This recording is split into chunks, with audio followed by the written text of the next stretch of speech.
my friends here. Thank you so much for joining this incredible series. This is where we're talking about the magic and the miracles of healing and breaking through repeating patterns in our lives, things that continue to show up over and over again, that same results, whether it be in money or career, in relationships, in love.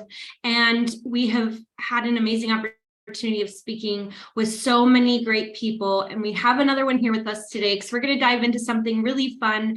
I would love to introduce her, and I'm so thankful for having her today. Susan Campbell, relationship coach, author, and seminar leader. Hi, Susan. Hi, Stephanie. Nice to be here with you. Yes, thank you so much for doing this with us today. I have a feeling we're going to have some fun.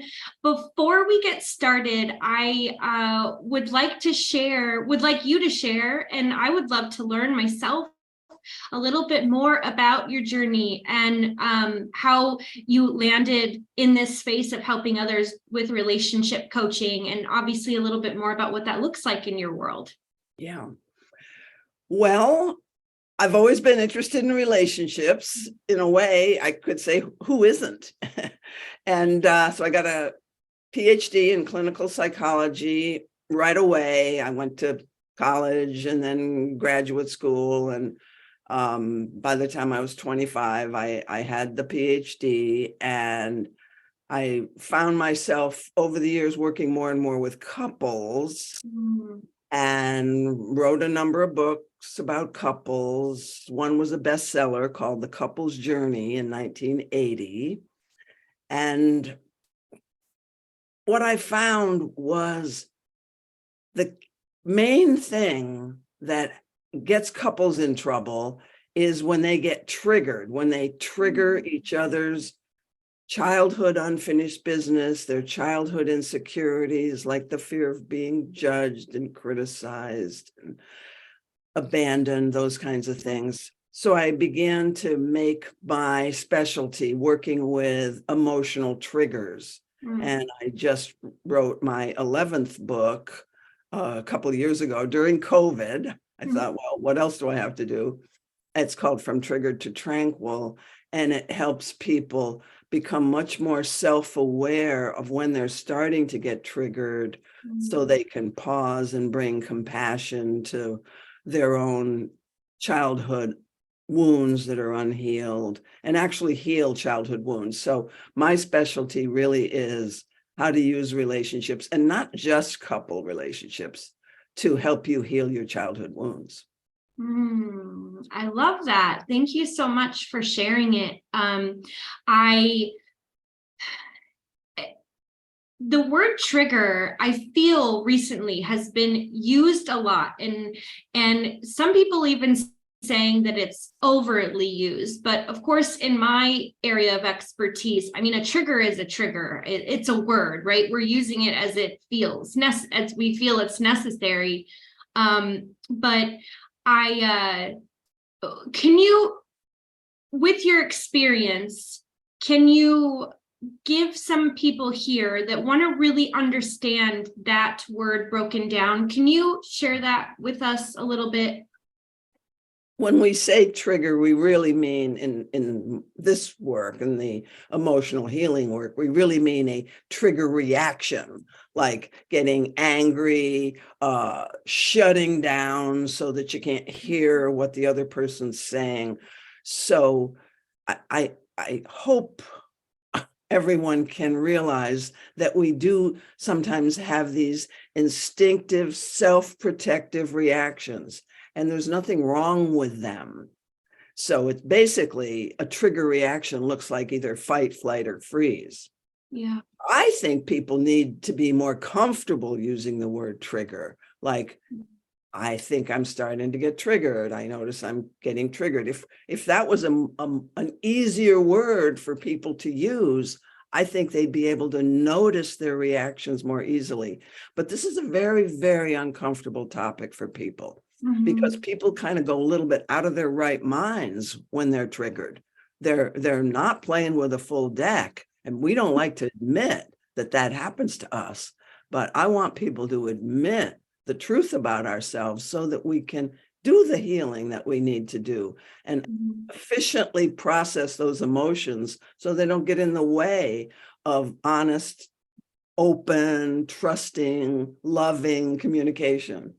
Yeah. And, as you're talking about that, it matches all of the descriptions that we've been talking on the series of a repeating pattern. A repeating pattern could be getting triggered all the time. You could be very aware of, like, even though it's many different things, there Mhm. could be something where you're emotionally reacting, like you're firing all the time. Everything in the world is like, oh, you're mad because someone didn't package up your groceries fast enough, or you start crying because someone cut in front of you at line. It's like that, being very aware of that really quick, if I'm elaborating this from what you're saying, right, that very quick and more intense emotional response to something that typically doesn't create it's not a traumatic It's not event. really that dangerous, Yeah. I mean, we react Yeah. like it's a 3-alarm fire or a tiger coming at us sometimes.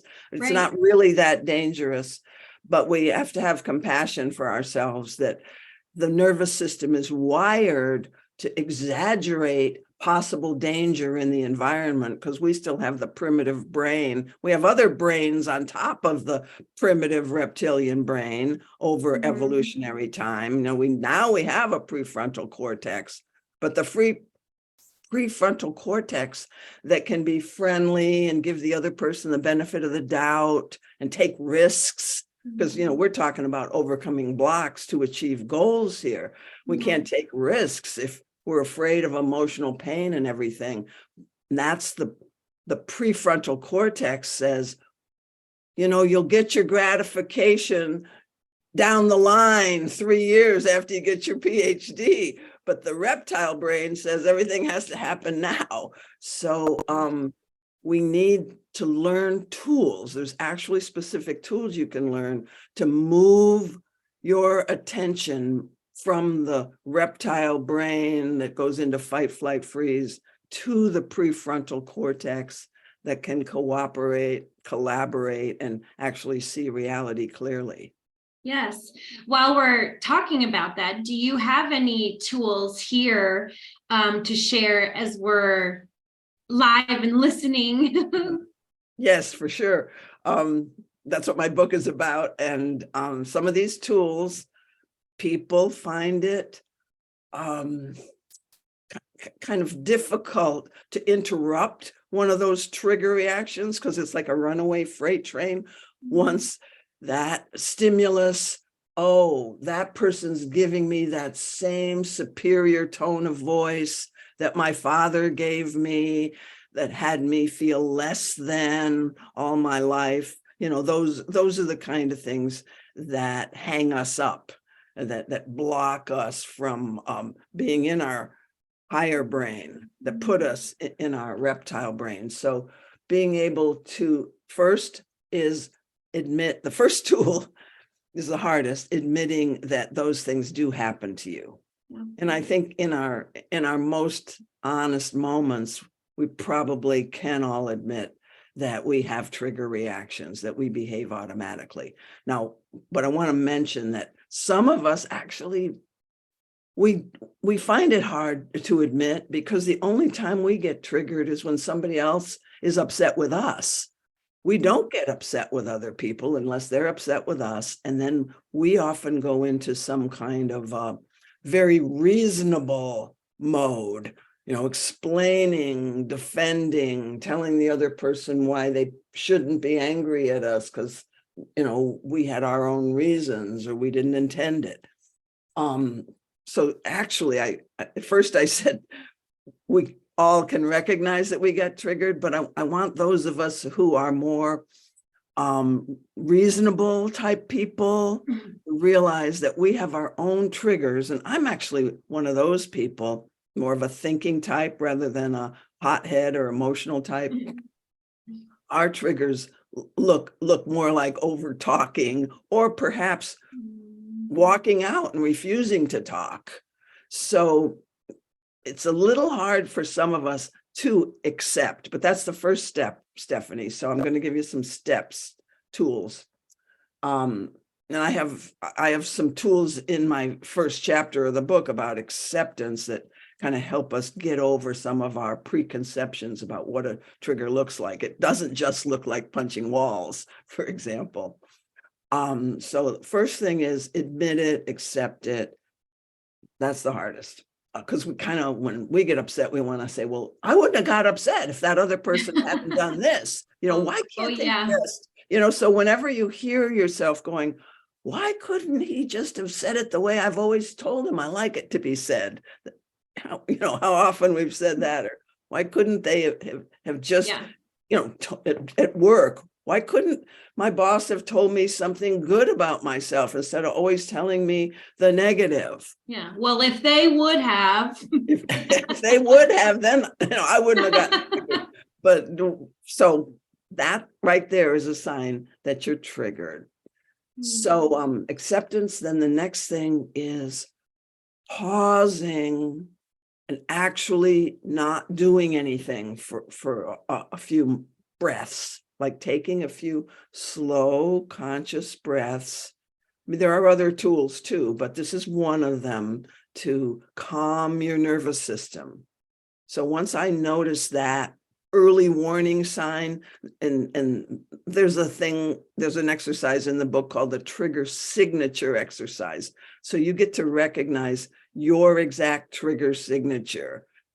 Is it more of a blow up or pursue the other person, try to get them to hear you? Or is it more of a withdraw, try to either reason with the person or get the heck out of there? So you learn your trigger signature, you see your trigger signature happening, and you pause. And you might actually, let's say you're interacting with somebody, you might have to say like this, you put your hand up, I need a moment here. And people, I think, are more able to accept this once you're able to accept it in yourself. We think, oh, I could never do that. It's a bit of work to get comfortable doing that, or take a bathroom break, or sometimes you can't pause. Okay. And so you just keep going on automatic, and you do this work later on when you feel safe by yourself. So I'll talk about that in a minute, but sometimes in the moment you can pause. Feel your nervous system calming with each breath, especially with the exhale. And that's like an ancient relaxation tool right there. And you just don't use it enough. Then there's a tool that is more beneficial to do later when you're on your own, when you're feeling safe and you're not trying to communicate. So in the moment, you can pause, calm your nervous system, and then see if you can go, okay, I'm back. I'm ready to communicate again.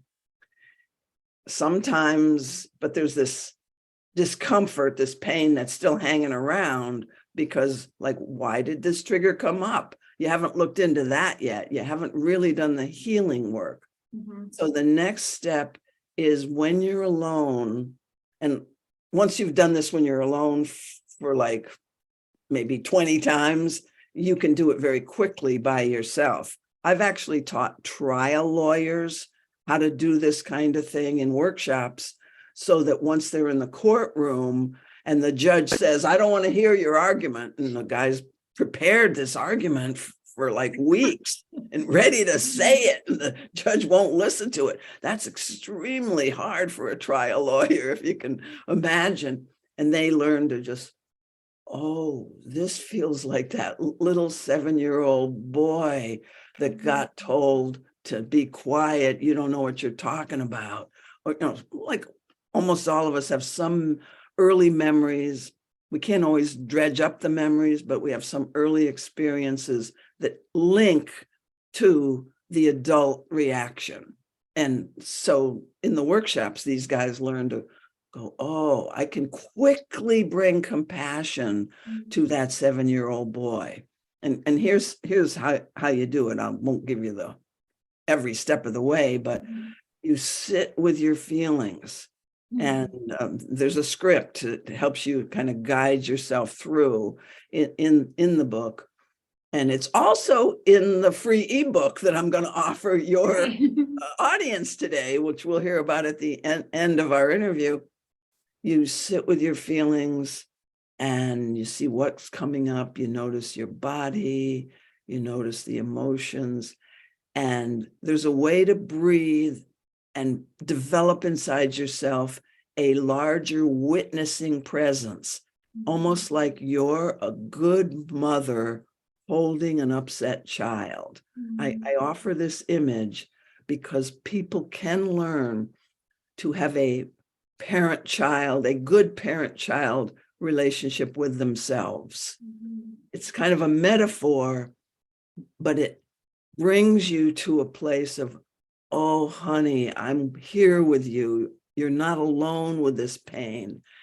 And then people get to feel a little more of the pain that they weren't strong enough because they were small. They weren't strong enough to feel. And they get to feel the needs that they weren't even aware when they were younger to feel. And moving the energy that got stuck in childhood at a traumatic or hurtful, they're not all big traumas, but just neglect or some careless thing that some adult did. They get to move the energy that got stuck there when they were children, and they just thought, oh, it's not safe to feel this feeling. And so it kind of shuts down and creates a block inside of your ability to move from perceiving something to feeling something to expressing something, because that's the normal healthy adult. Just sees something, has a response, processes it, and expresses appropriately. Somebody asks you what they want, and you feel into it. And some people will go, oh, they shouldn't have asked me for what I want because I don't have a good answer, or I'm not going to be able to give them what they want.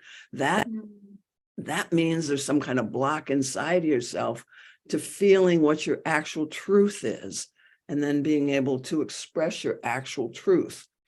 So we know kind of that we have these blocks to processing information. Oh, he shouldn't have said that, that we were talking about before, or speaking your truth in a kind way.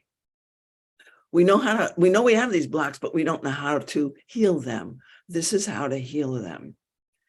And there's one more step. If you've done damage in the relationship, there's one more tool, which has to do with if you have done something that's hurt somebody or made a fool of yourself or something, you go back and repair. So relationship repair is not always necessary, because sometimes you didn't say or do anything. The other person didn't even know you were triggered. But if you called them names or did something like that you're now ashamed of, you get to go back and say, when I did that, I was triggered. I think it was my old fear of being less than coming up, and I'm over it now. I'm not holding that story about you anymore. Something like that. I love how you break all of this down. As you were talking about it, Susan, it brought up this story or this experience I want to share that I had at one point in my healing journey. As we talk about repeating patterns today, it goes hand in hand with trigger and repeating patterns. There's a guy I was dating, and I had that all in mentality when I would go into relationships. I'm going to ignore all the red flags, and I'm going to go in, and everything I'm going to do, I'm going to give it 100%, right? That's that gas pedal energy. And we were out to breakfast one day and having such a great breakfast. And he, I had it in my head, we're going to spend the rest of the day together, and he's like, I'm going to go home and I got to, put my son to bed for a nap. And then I've got all these things I got to do. And I just was inside, I was going, oh my, my abandonment wheels were going off. And obviously I wasn't very conscious of this. I just knew that I felt shit. Yeah. And I wanted to get out of there. And I remember he didn't know I was mad. I just got kind of quiet and we left and I said goodbye. And the minute I got in the car, I'm like, okay.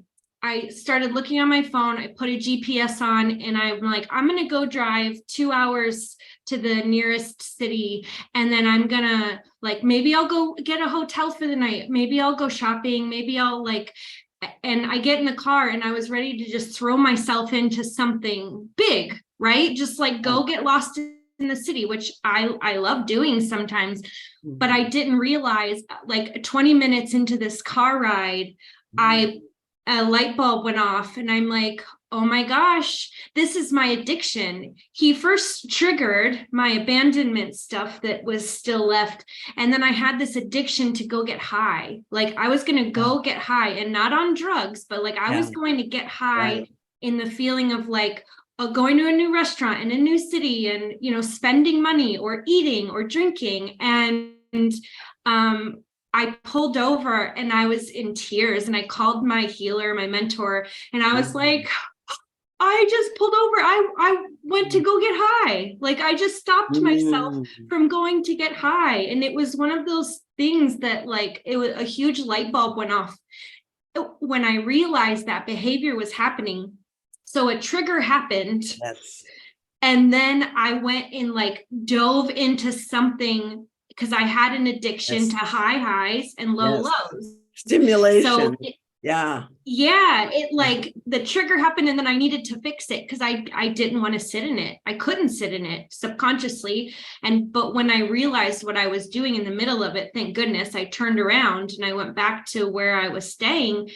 And I sat with all of those feelings that were coming up. And I sat just kind of like what you're talking about. And I wrote and I cried for hours. And I went through shame and guilt and abandonment and anger and like all of those things that I was ready to go get high on so that I didn't feel. And I love that we're talking about this today because I think so many of us can start to realize when that happens in our life, like somebody sets something off and instead of, you know, going through that feeling, we can go and dive into something, you know, clean the house, go out with a friend, go out and have a drink. Like we could start to be a little more responsible for ourselves and our actions after we That's so beautiful. What a beautiful example, Stephanie.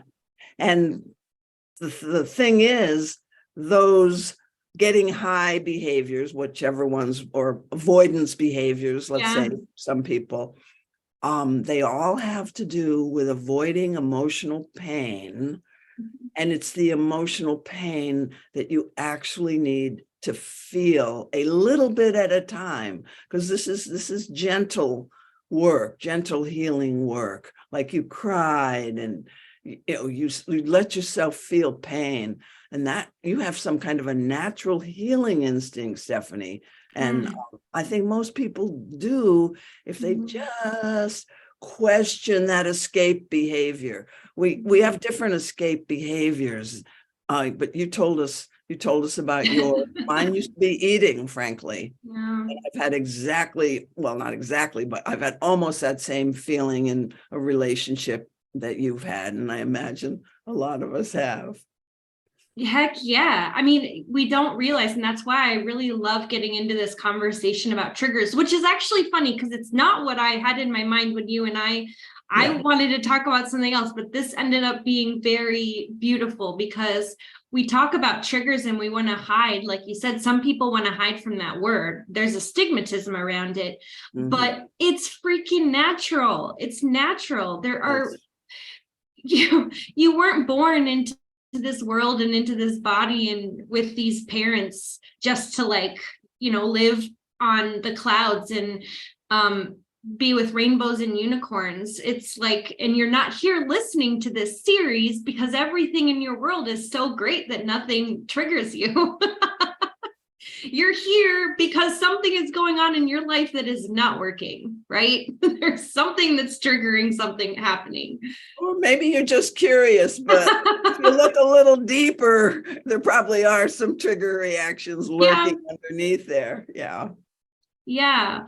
Well, I appreciate this conversation so much, but I do want to touch a little bit on what I had in my mind before we came in, because I read a little bit about their games that you created. Oh yeah. Right. Card games. Yes. So I need this to talk about this in my life today, because I've noticed I've left the healthcare industry after 20 years, and now I am full-time doing my purpose work and healing and coaching others, and not just like in between. It's a different shift for me, but I have noticed a difference in my energy with my daughter, and I, in the last week, have been telling myself, I need fun. Like, fun needs to come in to my energy field in my body, because all I have been doing is like, it's been so serious. It's been serious about work. It's been serious about changing things. It's been serious because it's just the two of us. So there's a lot riding on my back, but I've realized that the fun has kind of been sucked out of me. So yes. I want to touch a little bit on that today, because I feel like I'm sure there are so many people out there right now who are like, I do need a little bit of fun. I need some fun in my life right now. Heck yeah, you're right. So can we touch on that with your experience? Yes. Well, I believe, and it's been my experience, that personal growth work can be fun. Yeah. In fact, in my workshops, people kind of love to get what we call get onto yourself, get more aware of, oh, there I am doing that thing again. So I've created these card games. Okay. One is called the Getting Real card game, and one is called the Truth in Dating card game. So this is not just for daters and new relationships. I probably should have called it the Truth in Relating card game, because some of the questions are pretty deep, but what they are is self-disclosure questions that you can either answer verbally or act pantomime in some way.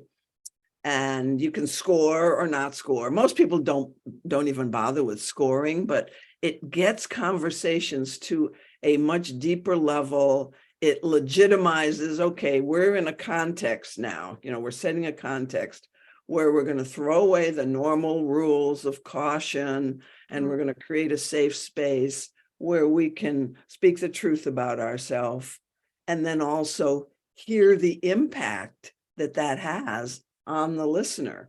So you have to have at least two people to play the game. It's a relationship game. And both of the Getting Real card game is more general public. People even use it with their families. I've used it with my own family, my brothers and my parents, when I was developing it.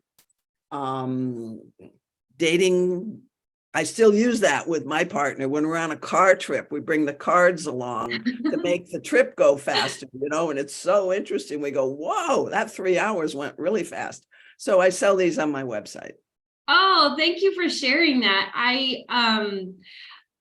When I was working at the hospital, I would bust out a similar one for employees, and we would just go back there and get to know each other and have fun with it. Every time they saw me bringing the deck back, they were like, I know they secretly were excited, but they were like, oh, what is she about to, yes. What are we about to learn about each other? And we had a lot of fun with it. So I love that. And I appreciate that you have created these and reminded us. This is a really beautiful reminder that I'm sure for people that have been watching this series, maybe more than 1 or 2 episodes here, this work, this transformational, self-transformational work can be tough, and it can be hard, and it can be dark, and it can be exciting, but it also can be really fun. And it's a matter of, making that choice to making it fun, and creating fun out of it.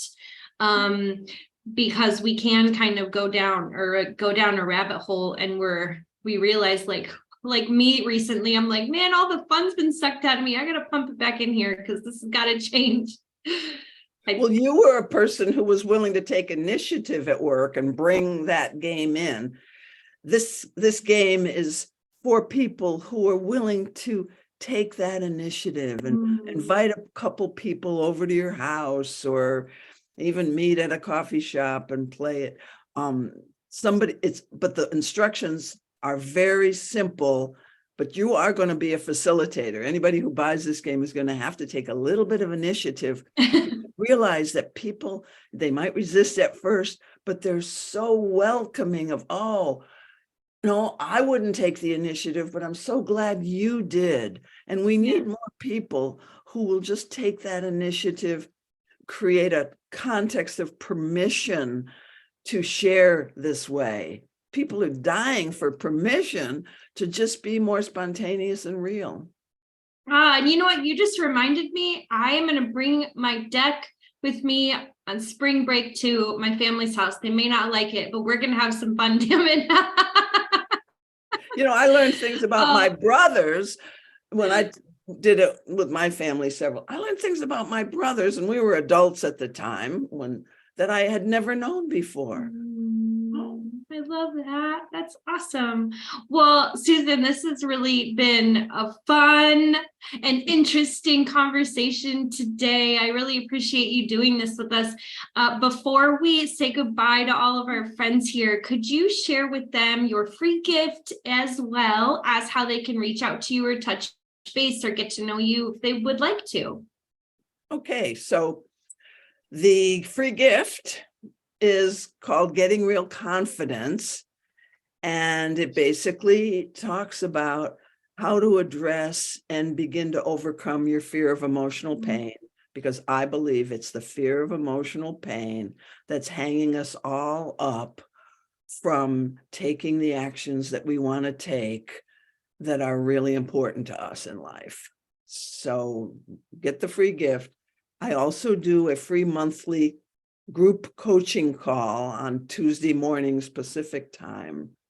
And I send out the Zoom link in my monthly newsletter. So if you want to get all that, you have to go to susancampbell.com and subscribe to my newsletter. And I won't bombard you. I pretty much only send out one thing a month.